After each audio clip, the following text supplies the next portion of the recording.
Meta l-Prim Ministru Robert Abela żar il-kumpanija Tolly fl-okkażjoni tal-50 anniversarju minn meta bdiet taħdem f'Malta, huwa qal li r-riżultati li kiseb pajjiżna jikkonfermaw li pajjiżna hu post li jiġbed in-negozju u l-investiment. Waqt din iż-żjara ġie spjegat kif il-kumpanija toffri servizz lil diversi ditti internazzjonali fosthom 23 mill-aktar 30 ditta importanti fis-settur kosmetiku. Wara li bdiet f'Malta Tolly espandiet u għandu uffiċini allokati fl-Amerika, fl-Ewropa u fl-Asja u f'reġjuni oħra madwar id-dinja. F'pajjiżna Tolly tħaddem iżjed minn 300 impjegat. Fl-indirizz tiegħu quddiem it-tmexxija u anke l-ħaddiema ta' Tolly, il-Prim Ministru Robert Abela qal li l-Gvern se jibqa' joħloq l-ambjent ideali biex din ir-relazzjoni tkompli tissaħħaħ fi żmien li ġej. Innota kif l-aħħar xhur ma kinux faċli għal ħadd kawża tal-pandemija, iżda r-reżiljenza tal-kumpanija waslet biex toħroġ minn dan il-perjodu b'saħħitha.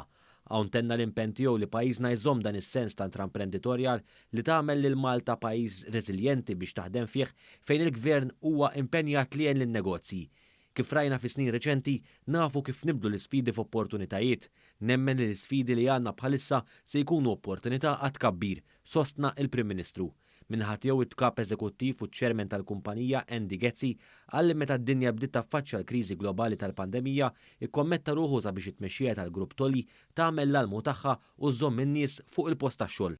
We're very happy that the Prime Minister accepted our invitation today to come here to Tolly so we could show him around what we've done, what we've built and to really commemorate this occasion.